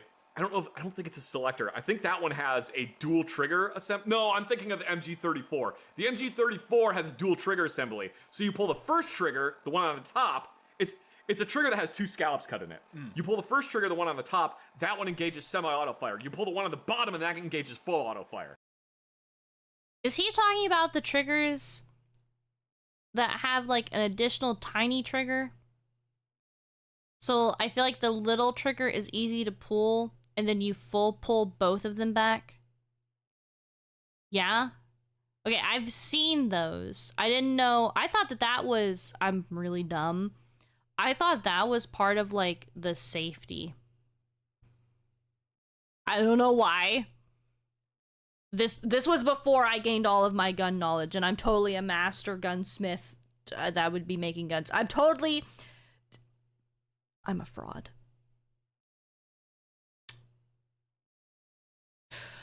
So this little trigger that's inside of this other trigger is what we're talking about, right? like it's a trigger and then, but like baby, trigger junior. You know? It's on pistols? Don't you own this gun? I wouldn't own something this ugly. I would never. Name every gun you own. We don't have the time. Back to the video. Okay. But like the 249, the 240 Bravo, neither of those have a selector switch. I know there are some machine guns like the H&K, the H&K MG5, I believe that one has a selector switch. But usually for machine guns, especially with open bolt machine guns, there's not really a good reason to put semi-auto. Not really, no. Just because, like, open bolt machine guns, when you pull the trigger on an open bolt machine gun, you have all of the mass of the bolt moving forwards. On any type of open bolt gun, there's a delay in between, a very small one, but there is a delay in between when you pull the trigger and when the gun goes off. And the delay is larger on open bolt guns because the bolt has to move forward, chamber around, and then fire. So during that entire time, you're moving your very small amounts, you're moving the gun around, the mass of it shifting is moving the gun. So generally speaking, open bolt guns are going to be less accurate than a semi-auto gun. So generally speaking, there's really no reason to do a more accurate semi-auto only mode on an open bolt gun, just because you're not going to get the accuracy out of a semi-auto. So they just usually leave it on full auto. Also, it aids in simplicity. They just don't want to burn through all that ammo very quickly because changing a drum mag is a pain in the ass sometimes. Wait, the ones on the pistols on the trigger are a safety thing? Wait, so I was right. So, okay, I was right about knowing that they were on pistols and that it was a safety thing, but I was wrong in thinking that that's what he was talking about. So I'm not a frickin' fraud! I do know things! Ish. Occasionally. Once in a blue moon. The thing he's talking about, is the lever above the grip? No, he was talking about... frick me. Hold on. true. I don't know where It's it was. True. I don't know. That was just always my personal belief. I find it interesting that it has a selector lever on it because the M249 does not have a selector lever. It's full. I think it's somewhere back here. Because I was talking about the trigger on the trigger, not this. I know what he's talking about with this. That's not... I'm watching it again. Frick you. Bonzo, cut this out. We're Gucci. We're good. Don't worry about it. We're all right. Throw all that away, Bonzo. I don't think it's a selector. I think that one has a dual trigger assembly. No, I'm thinking of the MG34. The MG34 has a dual trigger assembly. So you pull the first trigger, the one on the top. It's a trigger that has 2 scallops cut in it. You pull the first trigger, the one on the top, that one engages semi-auto fire. You pull the one on the bottom, and that engages full auto fire. Okay. That's But cool. like the 249, the 240 Bravo, neither of those have a selector switch. I know there are some machine guns like the H&K, the H&K MG5, I believe that one has a selector switch. But usually for machine guns, especially with open bolt machine guns, there's not really a good reason to put semi-auto. Not on really, them. no. Just because, like, open bolt machine guns, when you pull the trigger on an open bolt machine gun, you have all of the mass of the bolt moving forwards. On any type of open bolt gun, there's a delay in between, a very small one, but there is a delay in between when you pull the trigger and when the gun goes off. And the delay is larger on open bolt guns because the bolt has to move forward, chamber around, and then fire. So during that entire time, you're moving your very small amounts, you're moving the gun around, the mass of it shifting is moving the gun. So generally speaking, open bolt guns are going to be less accurate than a semi-auto gun.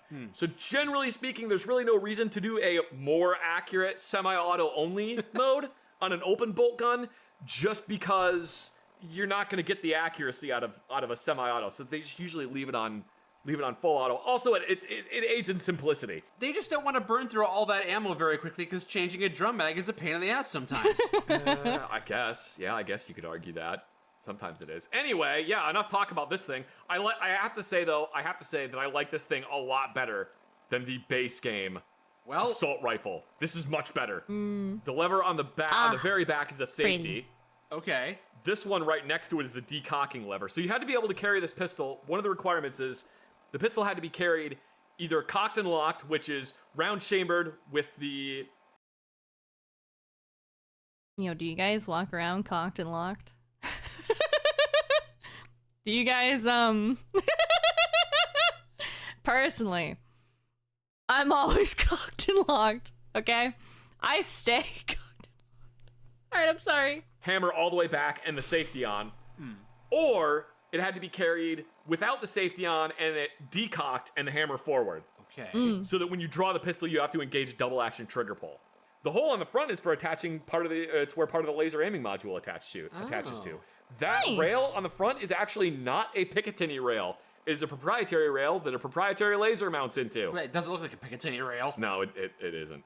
But yeah, it's frickin' beat. Like the spring. Okay, so this is one of the things I love about this gun. The spring on the inside that connects to the decocking lever on any other gun would just be like a little piece of wire. It would just be a little wire spring. On this one, it's like a 3-stranded braided wire. So you wouldn't pull it out of a mechanical pencil.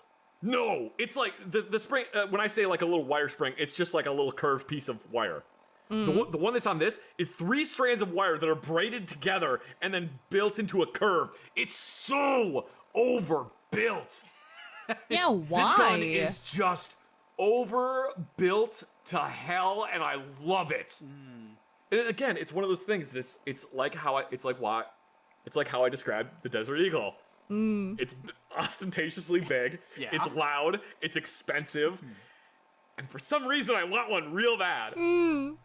It looks pretty. Okay. I love this gun. The original versions of this gun actually had a thing on them that was you could lock the slide in place so that you could fire it. Did you ever play in any of the Metal Gear Solid games the tranquilizer pistols? How you have to fire them and then manually rack the slide? Yeah. You basically had to do that with the original version of this gun. All right. You didn't have to do Oh. that. There was just a mode that you could engage where it would do that. Okay.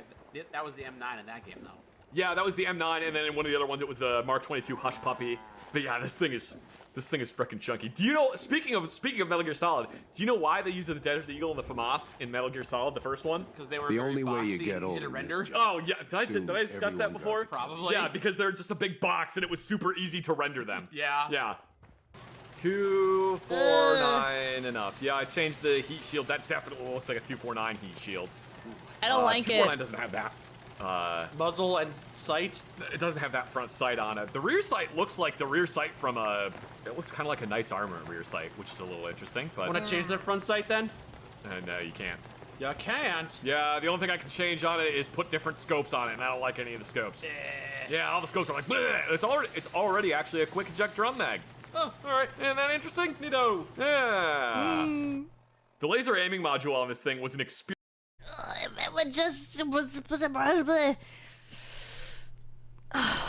If it was just a little bit smaller. Honestly, this gun with like this small and without the silencer, I think I would be 1000% on board. Just a smidge less. Like it's just too much. Experimental laser aiming module that was designed by Wilcox. I saw. No, I've never actually seen one of those for sale. I take that back. It was an experimental laser aiming module. I forget what the exact nomenclature of it is. It's like a PEC something. It didn't last very long. The bulb that's on here is incandescent, and from what I hear, it's not very bright. And then it does have a visible and then an infrared laser, and the visible light on the front of it has a cap that you can attach that makes it an infrared aiming light. Oh. So for use with night vision goggles on.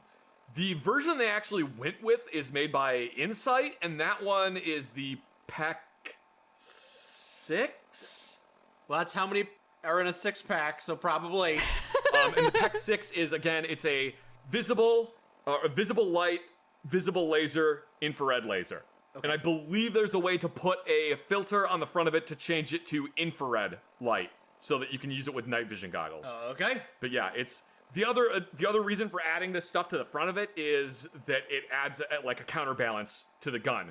So it helps control recoil on it. Okay. Frick, no, don't. But that conflicts with my aesthetics.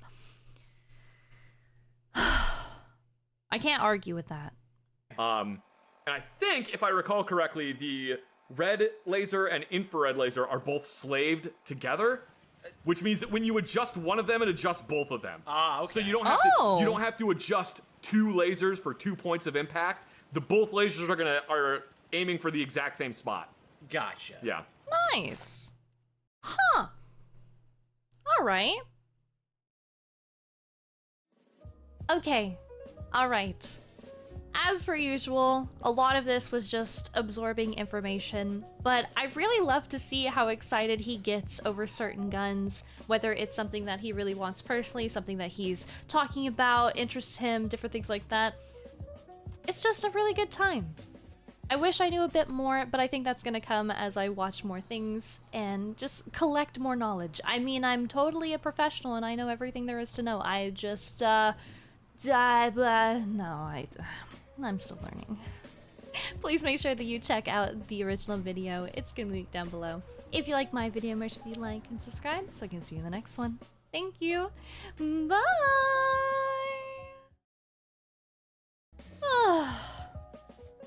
I am Jane Gunn. That's me.